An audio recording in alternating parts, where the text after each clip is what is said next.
Rich rulers. Governments do not pay their personnel highly, and contrasting their income levels with the corporate world makes the difference obvious, and that is actually cute. Accordingly, salaries for rulers of government the world over range from the modest to slightly better, though they are no match with the remuneration provided by the private sector. It is however observed that numerous rulers past and present are known to have amassed outrageous wealth before they bagged the top job, while others got very rich at their nation's expense during their time in office. It is interesting to note the net worth of the most affluent non-royal heads of state and government that is just mind-boggling. Cruel and corrupt, Ferdinand Marcos was president of the Philippines from 1972 to 1986. Together with his wife Imelda, who is widely known for her collection of over 3,000 high-end shoes, the despot embezzled hundreds of millions and, if reports are correct, up to $53.1 billion in today's money went missing during his dictatorship. General Suharto was president of Indonesia for 31 years until his resignation in 1998. The military despot, who in 2004 was named the most corrupt world leader of the previous 20 years by Transparency International, plundered up to $35 billion, that is the equivalent to $55 billion today. His earnings were made during his grip on power Suharto had through a system his opponents dubbed corruption, collusion, nepotism. The former president of Yemen, Ali Abdullah Saleh, from 1990 to 2012 was as corrupt as they come.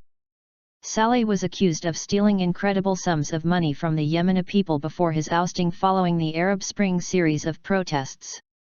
In fact, a report presented to the United Nations Security Council in 2015 pegged his net worth at up to $64 billion.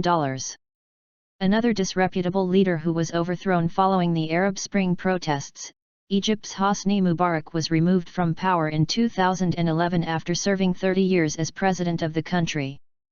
That same year, it was alleged that he had stolen $70 billion from the Egyptian people.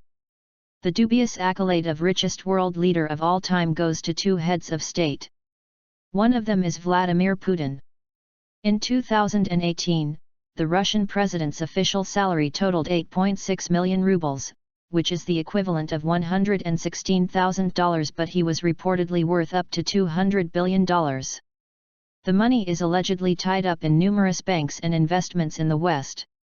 Already Russia's longest-serving leader since Joseph Stalin, new legislation passed in July 2020 could allow the billionaire Putin to rule until 2036, giving him plenty of time to amass even more wealth.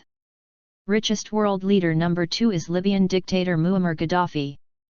In 2011, officials estimated that the assassinated chairman, who was in power from 1977 to 2011, stashed away $200 billion in secret bank accounts, shady investments, and suspect real estate deals, courtesy of the country's massive oil revenues. Gaddafi's wealth was intended to go into a trust to help stabilize war-torn Libya, but the former army colonel continues to be controversial even in death, with his frozen funds generating cash for unknown beneficiaries and much of his money's whereabouts still a mystery. TW